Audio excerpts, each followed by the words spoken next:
नमस्कार बच्चों। 9वीं कक्षा के आज इस वीडियो में हम सीखेंगे पाठ नंबर 11 और उसका शीर्षक दिया गया है एक यात्रा यह भी। इसके लेखक हैं रामदरस मिश्र जी।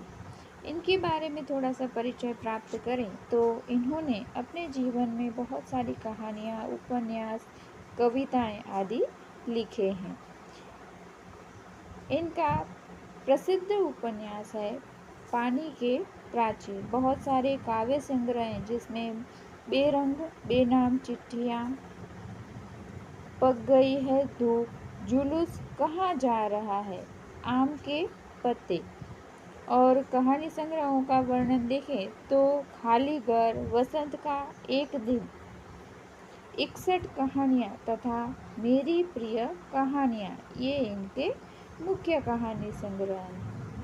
प्रस्तुत पाठ के अंदर रिक्शा वाले से परिचित होने पर उसके जीवन की घटनाओं से नारी के प्रति उसका दृष्टिकोण देखकर तथा जीवन में उतारे गए कर्तव्य बोध से प्रेरणा प्राप्त होती है। स्त्री सम्मान, स्त्री सुरक्षा एवं आत्मीयतापूर्ण संबंधों को खूबी से प्रस्तुत किया गया है। देखिए इस कहानी में लेखक श्री रामदरस मिश्र ने क्या वर्णन किया है। लेखक वर्णन करते हैं, मैं बहुत यात्रा भीरू हूँ। भीरू यानी कि डरपोक, लेकिन यहाँ शब्द दिया है यात्रा भीरू यानी यात्रा से डरने वाला। यात्रा पर निकलते समय डर बना रहता है कि पता नहीं कैसे कैसे लोगों से पाला पड़ेगा। सबसे बड़ी असहजता तो अनुभव होती है अड़सठ किराया मांगने वाले ऑटो वालों से। नए शहर में कैसे कैसे लोग मिलेंगे, यह चिंता भी बनी रहती है। इस कारण लेखक कहते हैं कि मुझे यात्रा से कई बार डर भी लगता है। तो इस बार एक डॉक्टर से मिलने के लिए ग्वालियर जाना पड़ा। पत्नी साथ थी, इसलिए आश्वस्त था, यानी कि मुझे आश्वासन था कि मैं अकेला नहीं हूँ, क्योंकि मैंने आगे ही बताया कि मैं थोड़ा यात्रा से डरता हूँ। स्टेशन पर उतरते ही ऑटो वाले पीछे पड़ गए। हम चुपचाप आगे बढ़ते रहे। एक युवक ऑटो वाला साथ लग गया। हम कुछ बोले बिना आगे बढ़ते रहे कि उसकी आवाज़ आई, बाबूजी आप आखिर ऑटो करेंगे ही, और कोई ऑटो करेंगे ही तो फिर मेरा ऑटो क्यों नहीं। उसकी जिद और आवाज़ में कुछ ऐसा आकर्षण महसूस हुआ कि मैंने स्वीकृति दे दी, यानी कि उस ऑटो को मैंने किराए पर ले लिया। वह प्रेम भरी बातें करता रहा और हमें डॉक्टर के वहाँ पहुँचा दिया। उसके द्वारा बताए वांछित पैसे, यानी कि उसने जितने भी पैसे कहे उतने पैसे देकर हम डॉक्टर की क्लिनिक पर उतर गए। घर की ओर गए और बेल बजाई। ज्ञात हुआ कि डॉक्टर ने क्लिनिक की जगह बदल दी है, यानी हमें पता चला कि अब ज्ञात यानी पता चलना कि डॉक्टर अब दूसरी जगह पर क्लिनिक चला रहे हैं। ऑटो वाला बिना हमारे कहे हमारा इंतज़ार करता रहा, हमें नई जगह पर पहुंचा दिया। मैंने पूछा कितने पैसे दे दूं? उसने जवाब दिया, जो इच्छा हो दे दीजिए। वैसे डॉक्टर के घर से यहाँ तक का किराया तो अतिरिक्त न होगा, यानी कि ऑटो वाला उनका वहाँ पर इंतज़ार करता रहा और दूसरी जगह भी उन्हें पहुँचा दिया। उसने पूछा, बाबूजी यहाँ से कहाँ जाएंगे? मैंने होटल का नाम बता दिया और कहा, भाई तुम जाओ, यहाँ देर लग सकती है। अब ऑटो वाला डॉक्टर के यहाँ तो पहुँचा देता है, लेकिन उसके बाद लेखक कहाँ जाना चाहेंगे उसकी पूछताछ करता है। वह बोला नहीं। हम डॉक्टर के पास चले गए। घंटा भर बाद निकले तो देखा वह वहीं खड़ा था। अब हमें महसूस होने लगा कि यह ऑटो वाला कुछ और है, यानी दूसरे ऑटो वाले जो पीछे पड़ जाते हैं, किराया ज़्यादा मांगते हैं, वैसा यह नहीं था। वह हमारे भीतर घर करता गया। होटल पर छोड़कर उसने पूछा, फिर कब आऊँ? लेखक ने कहा, यानी आप शहर में घूमेंगे फिरेंगे ना? आपको जहाँ जाना होगा मैं ले चलूँगा। वैसे यहाँ कब तक है? लेखक ने जवाब दिया, कल शताब्दी से लौटेंगे। शताब्दी ट्रेन का नाम है, तो कल शताब्दी की ट्रेन से हम वापस लौटेंगे। तो आपको घुमाने के लिए कब ले जाऊं? भाई आज तो थके हैं, आराम करेंगे, कल घूमेंगे। ठीक है बाबूजी, यह मेरा मोबाइल नंबर है, मुझे फ़ोन कर लेना। अरे तुमने अपना नाम तो बताया नहीं, रिक्शा वाले ने कहा। मोहन। मोहन अच्छा नाम है। दूसरे दिन घुमाने का कार्य शुरू हो गया।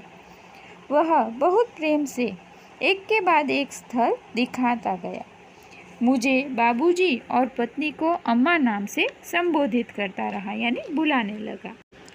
घूम घाम कर होटल पर लौटे तो चाय पीने के लिए उसे भी भीतर कमरे में बुला लिया। वह बहुत संकोच के साथ आया, क्योंकि एक रिक्शा वाला है और एक सेठ या फिर ये कहें कि लेखक जैसे प्रतिष्ठित व्यक्ति जब उन्हें चाय पिलाने बुलाते हैं तब उसे थोड़ा संकोच होता है। चाय पान के साथ हमारी पारिवारिक वार्ता शुरू हो गई। पत्नी ने पूछा, बेटे तुम ग्वालियर के हो? अब लेखक और उनकी पत्नी रिक्शा वाले से उसके परिवार के बारे में जानना शुरू करते हैं। उसने कहा, नहीं अम्मा, मैं मूलतः आगरा का हूँ, यहाँ आना पड़ गया। हमें लगा कि वह यह कहते कहते कुछ भर आया, यानी कि थोड़ा दुखी हो गया, इसलिए चुप रहे। लेकिन वह स्वयं बोलने लगा, यानी हमने उसे नहीं पूछा, लेकिन खुद ही वह आगे बात बढ़ाता गया। आगरा में मेरा अपना घर है। माँ बाप तो बचपन में ही गुजर गए। बड़े भाई ने मेरी परवरिश की। भाई वकील हैं, मैं भी बीए पास हूँ। कोई नौकरी खोज रहा था कि इस प्रकार अपने परिवार की जानकारी मोहन देता है। एक चुप्पी सी छा गई। हमें लगा कि इसके साथ कोई अवांछित घटना हुई है, यानी न घटने लायक कोई घटना इसके साथ जरूर हुई है, ऐसा हमें लगा। उसे छेड़ा नहीं, किंतु उसने फिर कहना शुरू किया, यानी सामने से लेखक नहीं पूछते हैं, फिर भी मोहन बता देता है। मैं नौकरी की तलाश में इधर उधर भटक रहा था। एक दिन भटक कर लौट रहा था कि रास्ते में एक परिचित लड़की मिल गई। बदहवास सी गिगियाती हुई बोली, मोहन मुझे बचा लो। इस तरह से वो किसी घटना का वर्णन शुरू कर रहा है।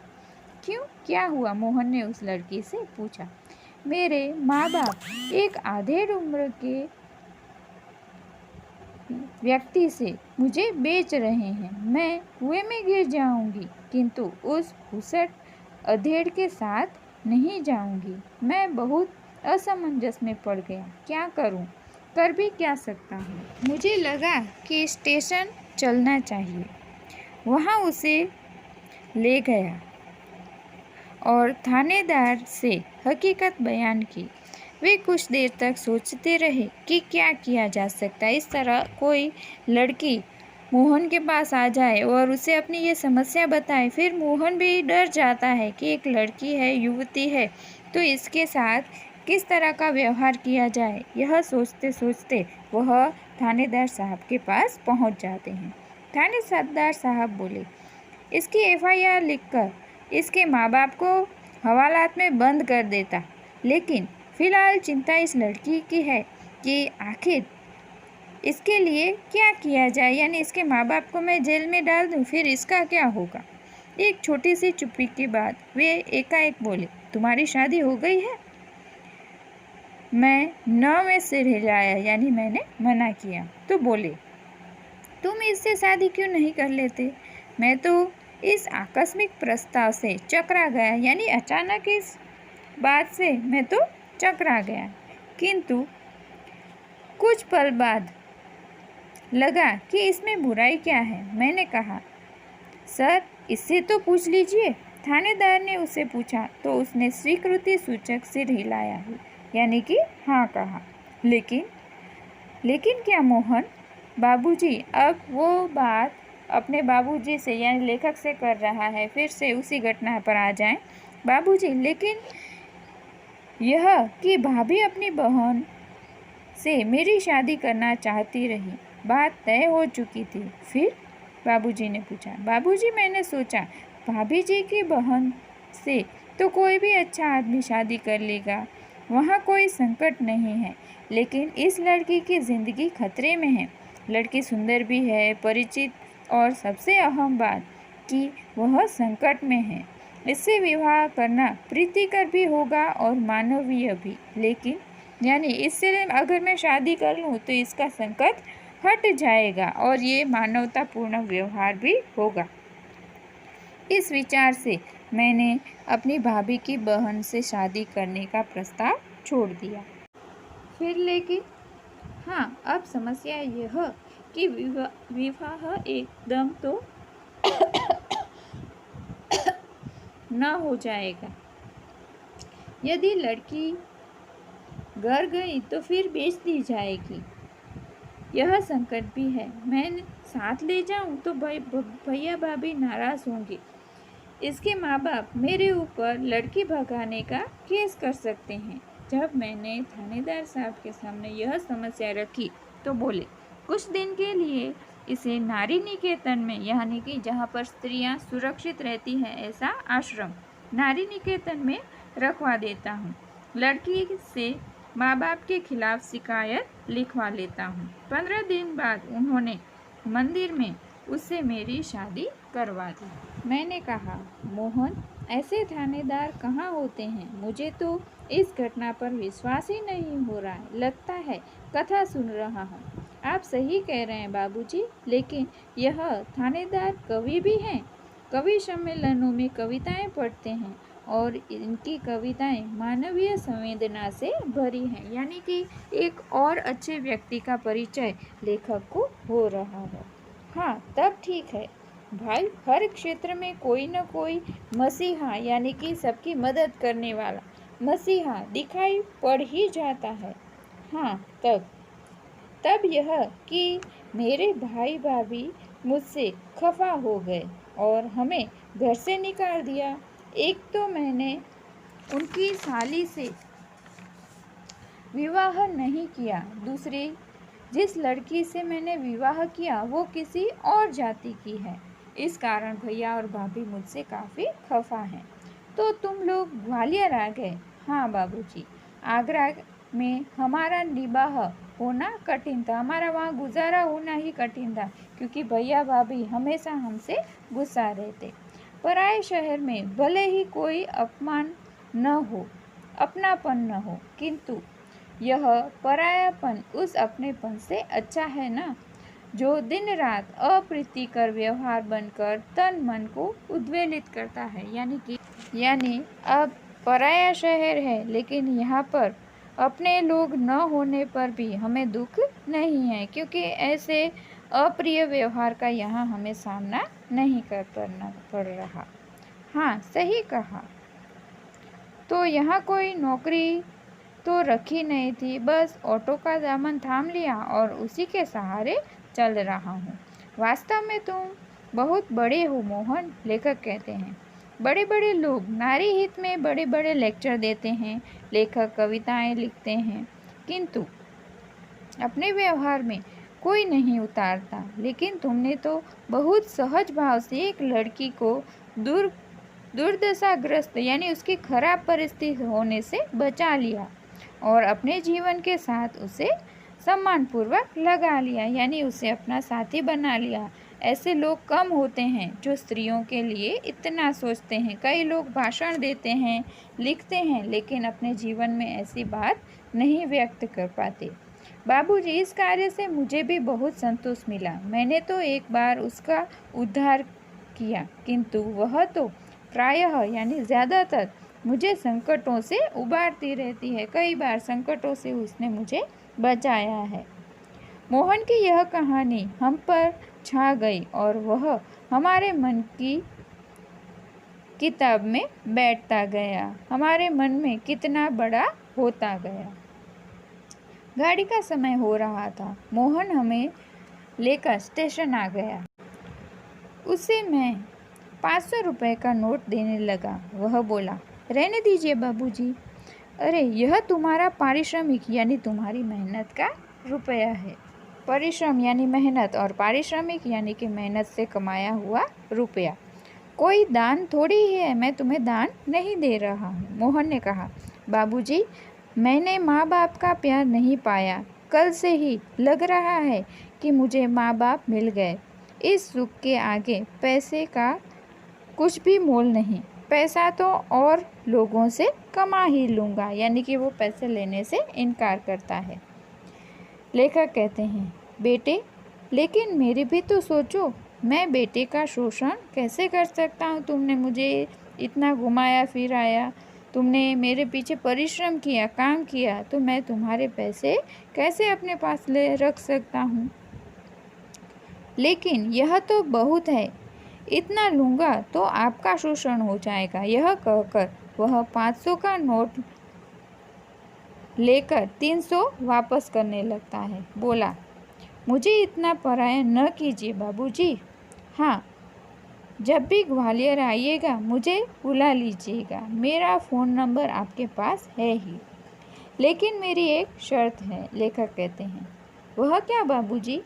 ये 500 रुपये चुपचाप तुम्हें लेने पड़ेंगे, तो ही हम दूसरी बार ग्वालियर आएँ तो तुम्हें बुला लेंगे। उसने 300 रुपये अपनी जेब में रख लिए, जैसे कह रहा हो, यह कैसी शर्त रखी आपने बाबूजी? कुछ क्षण बाद बोला, बाबूजी, आपका फ़ोन नंबर तो मेरे फ़ोन पर आ ही गया है। कभी कभी फ़ोन करता रहूं क्या?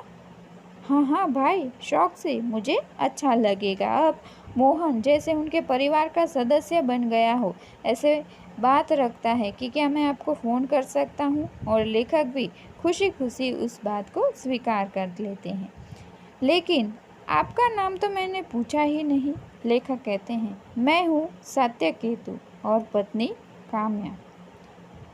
और जब हम स्टेशन के अंदर जाने लगे तब वह आंखें मैं न जाने कितना अपनापन लिए हमें निहारती रही, यानी कि जैसे वो हमारे घर का ही सदस्य हो, इस तरह से हमें वो कई देर तक देखता रहा। तो इस प्रकार हमने देखा कि एक सामान्य व्यक्ति जो एक स्त्री उद्धार की बातें न करके सिर्फ अपनी बातों से ही नहीं, अपने कार्य से भी महिलाओं का उद्धार करता हुआ दिखता है।